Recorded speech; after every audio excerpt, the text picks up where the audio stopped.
अल्हम्दुलिल्लाहि रब्बिल आलमीन वस्सलातु वस्सलामु अतम्मानि अकमलानि अला नबिय्यिहिल अमीन व अला आलिहि व सहबिहि अजमईन व बाद। अद्दर्सुस्सानी अशर तिलावतुल कुरान फ़ज़लुहा व आदाबुहा। 12वां दर्स कुरान करीम की तिलावत, उसके फ़ज़ल और उसके आदाब का बयान। दोस्तों, कुरान करीम क्या है?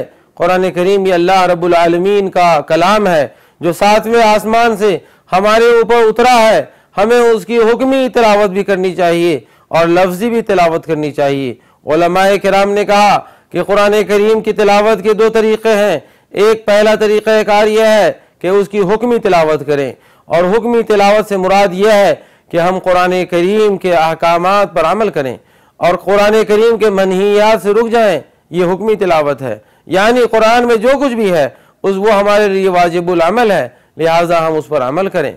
और जो चीज़ें वाजिबुल तर्क नहीं है, हमें छोड़ देना चाहिए, उसे हमें छोड़ दें।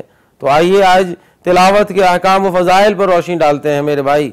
तिलावत कुरान करीम, अल्लाह रब्बुल आलमीन के कलाम को पढ़ना, ये किसी मोमिन के लिए सबसे बड़े शरफ की बात है और सबसे बड़े फजीलत की बात है मेरे भाई। इसीलिए अल्लाह रब्बुल आलमीन ने कुरान करीम में इरशाद फरमाया, शहरु रमज़ान अल्लज़ी उन्ज़िला फ़ीहिल कुरान हुदल लिन्नासि व बय्यिनातिन मिनल हुदा वल फ़ुरक़ान, कि रमज़ान मुबारक ही वो महीना है जिसमें ये कुरान करीम नाजिल हुआ और इसमें मोमिनों के लिए खुली हुई निशानियाँ, दलीलें हैं और हिदायतें हैं। मेरे भाई और दोस्तों, ये रमज़ान मुबारक ये वही महीना है जिसमें कुरान करीम नाजिल हुआ, और कुरान करीम का रिश्ता रमज़ान मुबारक के साथ बहुत गहरा है। वो इसलिए भी कि नबी करीम जनाब मुहम्मदुर रसूलुल्लाह सल्लल्लाहु अलैहि वसल्लम रमज़ान मुबारक में जिब्रील अमीन के साथ कुरान करीम के पढ़ने, पढ़ाने, सुनने और सुनाने का मुदारसा फरमाया करते थे।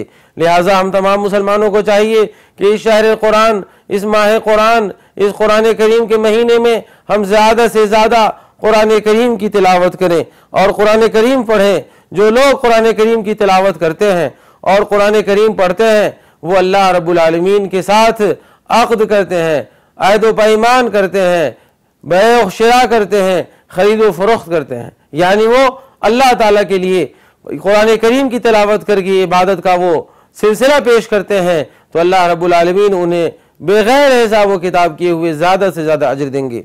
अल्लाह रब्बुल आलमीन फरमाते हैं, इन्नल्लज़ीना यतलूना किताबल्लाहि व अक़ामुस्सलाता व अनफ़क़ू मिम्मा रज़क़नाहुम सिर्रन व अलानियतन यरजूना तिजारतन लन तबूर, कि बेशक वो लोग जो कुरान करीम की तिलावत करते हैं, किताबुल्लाह की तिलावत करते हैं, नमाज कायम करते हैं, ज़कात देते हैं, और जो हमने उन्हें रिज़्क़ अता किया है उनमें से दिखा करके या छुपा करके खर्च करते हैं, वो अल्लाह ताला से ऐसी तिजारत की उम्मीदें वाबस्ता करते हैं जिसमें खसारे का कोई इम्कान नहीं होता। लिहाजा हम तमाम मुसलमानों को चाहिए कि अल्लाह रब्बुल आलमीन से तिजारत करें। सारे के सारे दुनिया के लोग चाहते हैं कि बड़े से बड़े मालदार के साथ से सामान बेचें, उनके साथ अक़्द करें, कंट्रैक्ट करें। हम मुसलमानों को चाहिए कि ज़मीन व आसमान के ख़जाने के मालिक के साथ हम अक़्द करें, अहद व पैमान करें। मेरे भाई, ये कुरान करीम क्या है?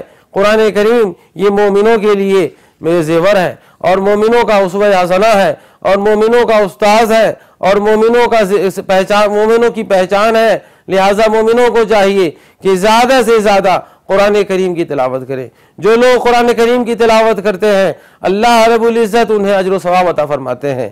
प्यारे नबी सल्लल्लाहु अलैहि वसल्लम ने इरशाद फरमाया, मन क़रा हरफ़न मिन किताबिल्लाहि फलहु बिही हसनह वल हसनतु बिअशरि अम्सालिहा ला अक़ूलु अलिफ लाम मीम हरफ़ुन बल अलिफ़ुन हरफ़ुन व लामुन हरफ़ुन व मीमुन हरफ़ुन, कि जो शख्स कुरान करीम की तिलावत करता है और कुरान करीम का एक हर्फ पढ़ता है, अल्लाह ताला उसे नेकियां अता फरमाते हैं और हर नेकी के 10 नेकी का बदला अता फरमाते हैं, यानी एक हर्फ के बदले 10 नेकियां।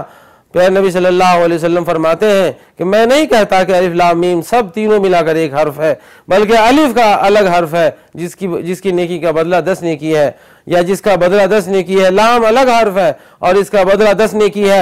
मीम अलग हर्फ है और इसका बदला 10 नेकी है। इस तरह जो शख्स अलिफ लाम मीम पढ़ता है, अल्लाह ताला उसे 30 नेकियों का सवाब देते हैं।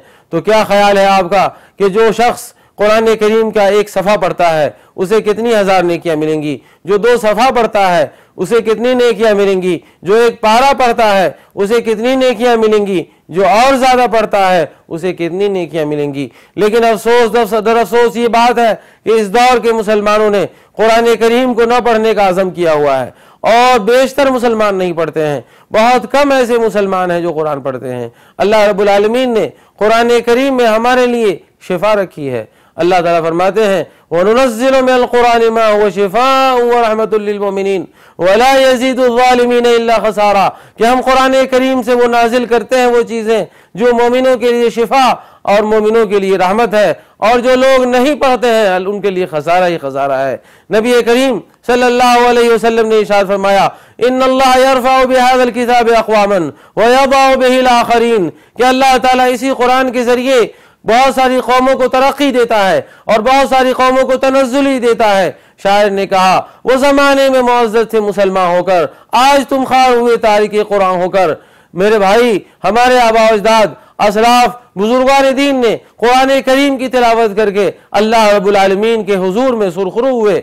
आज हम कुरान करीम जो हमारे लिए शिफा है, सूरतुल फातिहा जिसको अशाफिया कहा गया, जिस घर में सूरतुल बकरा पढ़ी जाती है उस घर में शैतान नहीं आता। जो जुमे के दिन सूरतुल कहफ पढ़ता है उसके लिए रोशनियां पैदा की जाती हैं जमीन से लेकर के आसमान तक।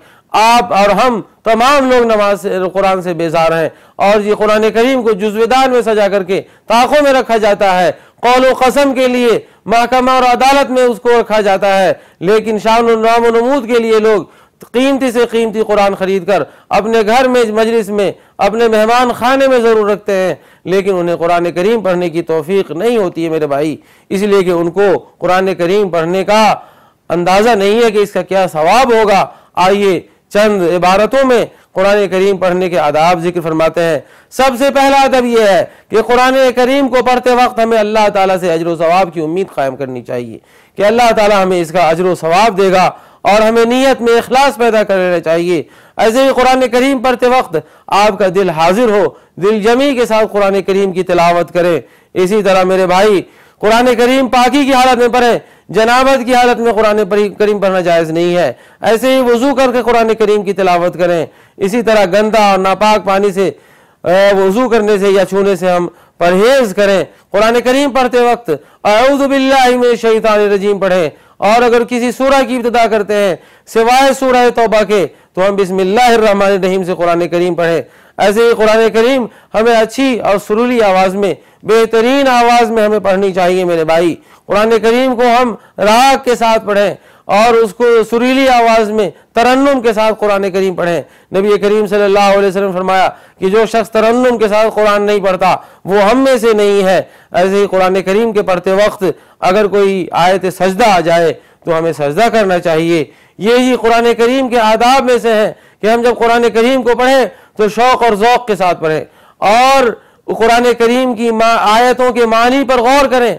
हम कोशिश करें कि अरबी ज़ुबान जहाँ तक मुमकिन हम सीख लें। प्यारे नबी सल्लल्लाहु अलैहि वसल्लम हमेशा कुरान करीम गौर व फिक्र के साथ पढ़ा करते थे और अल्लाह ताला ने फरमाया अफ़ला यतदब्बरुल कुरान अम अला क़ुलूबिन अक़फ़ालुहा, ये कुरान करीम को तदब्बुर के साथ गौर व फिक्र के साथ क्यों नहीं पढ़ते, क्या उनके दिल पर मोहर लगी हुई है। लिहाजा हमें चाहिए कि हम ये कुरान हमारे लिए पैगाम है, हमारे लिए मैसेज है अल्लाह ताला की तरफ से। हम कोशिश करें कि कुरान करीम का तर्जमा पढ़ें, तर्जमा वाली किताब पढ़ें, कुरान करीम तर्जुमा शुदा पढ़ें और इस तरह हम इसके मानी पर गौर करें कि अल्लाह ताला ने आखिर हमारे लिए इसमें क्या पैगाम भेजा है, क्या हमें कहा है, क्या हमसे अल्लाह ताला सरगोशी फरमाता है इस कुरान करीम में। मेरे भाई, तो आइए हम सब लोग इस माह अजीम में जो बचा हुआ हिस्सा है हम ज़्यादा से ज़्यादा कुरान पढ़ के अल्लाह ताला के सामने हम नेकियों का ज़ख़ीरा पेश करें, नेकियों का पार्सल अल्लाह ताला के यहाँ भेज दें। तो आइए हम अहद व पैमान करते हैं कि इंशाअल्लाह हम कुरान करीम ज़रूर पढ़ेंगे। वक़द इंतहा अद-दर्सु अस-सानी अशर। वस्सलामु अलैकुम व रहमतुल्लाहि व बरकातुहू।